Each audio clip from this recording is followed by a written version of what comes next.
Selama beberapa season pertama anime Pokemon, Ash sepertinya selalu menangkap kelompok Pokemon yang sama di satu wilayah. Ia selalu menangkap 3 Pokemon starter, selalu menangkap burung regional, dan melengkapi timnya dengan Pokemon tipe lain. Untungnya, tren ini berakhir sebelum menjadi masalah ya kan, dan menghasilkan beberapa tangkapan yang mengejutkan dari Ash itu sendiri. Ash sebenarnya telah menangkap semua Pokemon starter di Kanto, Johto, dan Unova, serta menangkap semua burung regional ya kecuali Tokenon di Alola. Namun faktanya ada beberapa anggota tim Ash yang tidak disangka akan ia tangkap, dan berikut beberapa di antaranya. Jadi kalau begitu mari langsung saja kita masuk ke daftarnya. Let's go! Gible. Ash menangkap beberapa Pokemon yang tidak umum sebelum mencapai Sinnoh Region. Tetapi Gible adalah kelas yang sama sekali berbeda ya. Ash belum pernah mengembangkan Gible, tetapi fakta bahwa ia memiliki Pokemon pseudo legendary di kelompoknya untuk waktu yang cukup lama merupakan bukti nyata perkembangannya sebagai pelatih Pokemon semakin berkembang.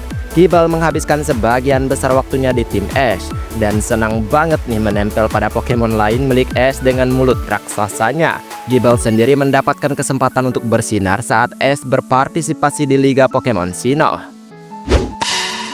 Roggenrola. Wilayah Unova bisa dibilang semacam pembaharuan untuk Pokemon itu sendiri. Banyak kiasan lama yang muncul kembali, kayak ketidakmampuan Ash dalam pertempuran dan bagaimana wilayah baru tersebut menjadi lingkungan yang sempurna baginya untuk menangkap lebih banyak Pokemon daripada sebelumnya. Unova Region menjadi wilayah penting bagi Ash karena di sanalah ia menangkap Roggenrola-nya, Pokemon tipe Rock pertamanya. Roggenrola merupakan peningkatan yang signifikan dari rekan bertarung standarnya, dan hal ini mendorong Ash untuk mengembangkan strategi baru karena ya Roggenrola ini sangat berbeda dari Pokemon yang biasanya ia tangkap. Snorunt. Lapras yang sempat bepergian bersama Ash selama di Orange Island dulunya adalah satu-satunya Pokemon tipe S yang dimiliki Ash di kelompoknya. Tapi semua itu berubah setelah Ash akhirnya tiba di Hoenn Region dan ia bertemu dengan Snorunt liar. Ash mengalami beberapa kesialan dengan banyak Pokemon dan Snorunt pun demikian ya. Pokemon menyebalkan ini mencoba kabur membawa topi khas dan juga kotak gym badge milik Ash. Asal-usul yang intens ini membuat Snorunt menjadi salah satu Pokemon yang jarang diandalkan Ash dalam pertempuran. Namun ia tetap mencapai puncaknya yaitu berevolusi menjadi Glalie. Tauros.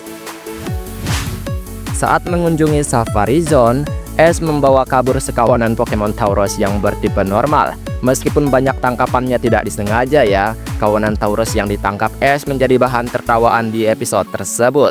Tetapi semua Pokemon dalam kelompok Ash ini membingungkan banget ya, karena jumlahnya yang banyak dan hampir tidak bisa diingat yang mana yang ia gunakan dan mana yang tidak ia gunakan.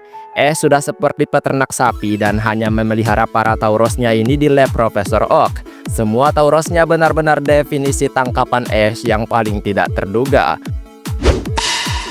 Dragonite. Sebagian besar petualangan awal Ash diwarnai oleh keinginannya untuk memenangkan Liga Pokemon, yang akhirnya itu berhasil diraihnya ya kan. Ash mulai bekerja untuk Profesor Series untuk menemukan pulau Dragonite yang mistis, yang membawanya bertemu secara tak sengaja dengan Dragonair yang sedang berjuang. Ash menjalin kedekatan dengan Dragonair tersebut, yang tidak memiliki kemampuan terbang dan tidak memiliki serangan vital bertipe naga. Pengalaman Ash bersama Pokemon tersebutlah serta upayanya untuk menyelamatkannya dari kejahatan tim Rocket menghasilkan evolusi yang penuh semangat menjadi Dragonite dan pada akhirnya menjadi miliknya. Galarian Purpech.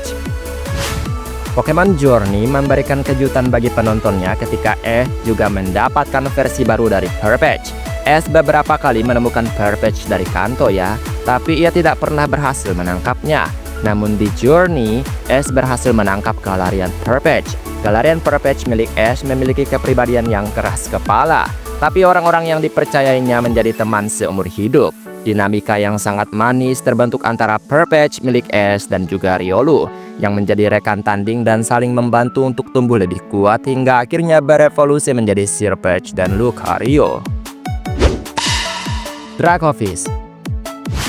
Salah satu anggota tim Ash yang paling mengejutkan dan kuat sepanjang masa yaitu Dracovish. Pokemon fosil kuno yang pertama kali muncul di Pokemon Sword and Shield generasi ke-8, memiliki kekuatan yang jauh lebih besar daripada yang bisa ditangani Ash. Sebenarnya, Dracovish perlu membuktikan dirinya layak mendapatkan tempat di daftar Pokemon Ash yang paling kuat, dan ia berhasil melakukannya dengan meraih kemenangan besar atas Pokemon seperti Roserade milik Cynthia dan Rillaboom milik Leon. Faktanya banyak penggemar yang benar-benar kesulitan menangkap Dracovish di Sword and Shield, tapi akhirnya Ash mendapatkannya. Mach milik Ash merupakan situasi yang cukup unik ya, dan Pokemon racun ini membentuk ikatan ketergantungan dengan pelatihnya tersebut. Ash tidak tertarik sebenarnya untuk menangkap Mach ya, dan tindakan ini terjadi secara kebetulan aja, karena prioritasnya hanyalah membasmi sekawanan Grimer yang liar gitu. Namun upayanya untuk melewati pemimpin Grimer yaitu Mach justru membuat Pokemon tersebut menjadi miliknya. Ash awalnya menunjukkan rasa malu terhadap Mach-nya ya, terutama karena Mach ini suka memanjat dan terkadang menelannya bulat-bulat gitu. Namun Mach berubah menjadi aset berharga dalam pertempuran di Kanto dan juga Johto Region, meskipun ya map jarang digunakan aja sih. Injar. Ash telah menyelamatkan beberapa Pokemon yang disiksa dan ditelantarkan selama bertahun-tahun. Tetapi situasi Chimchar benar-benar baru dan sangat menarik banget. Chimchar diperkenalkan di awal petualangan Ash di Sinnoh bersama seorang pelatih kasar bernama Paul. Paul dengan cepat menjadi rival berat Ash itu sendiri, dan menjadi jelas bahwa ia menyiksa Chimcharnya untuk mencapai potensi penuhnya. Chimchar terus berusaha sebaik mungkin hingga akhirnya ya Paul ini melepaskannya dan meninggalkannya karena menganggapnya lemah gitu. Untungnya ya Ash langsung mengadopsinya, dan sisanya ya adalah sejarah gitulah. Chimchar akhirnya berevolusi sepenuhnya menjadi Infernape dan membalas dendam dengan Paul di konferensi Lily of the Valley. Gengar. Dengan berakhirnya perjalanan Pokemon Ash, tim Pokemon Journey-nya akan selalu dikenang karena telah memberinya kemenangan besar di turnamen Master Egg. Dan sebenarnya ya Gengar ini merupakan tambahan yang paling mengejutkan ya, mengingat banyak Pokemon tipe Ghost yang bisa ditangkap Ash di Pokemon Journey sebenarnya. Namun tak disangka ya Pokemon yang dulu pernah ia tangkap namun diberikan pada orang lain digantikan dengan evolusinya yang cukup kuat. Bukan cukup kuat lagi, sangat membantu dan kuat pastinya. Gengar membawa sisi nakal ke dalam tim Ash ya, tapi itu juga membawa kejenakaan dengan sifat ramahnya gitu. Gengar bahkan membantu Ash memenangkan turnamen Master Egg itu sendiri dengan mengalahkan beberapa Pokemon dari Lyon tersebut. Dan itulah beberapa Pokemon yang tidak terduga ditangkap oleh Ash. Sebenarnya mungkin ada yang unik lainnya ya, kayak Pokemon Mythical atau Pokemon dimensi lain gitu. Baiklah, sampai di sini video hari ini.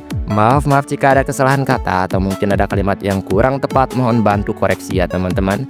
Dan terima kasih juga untuk setiap dukungan yang selalu kalian berikan terhadap channel ini. Dan kita ketemu lagi di next video. Aku pamit dulu. Dadah.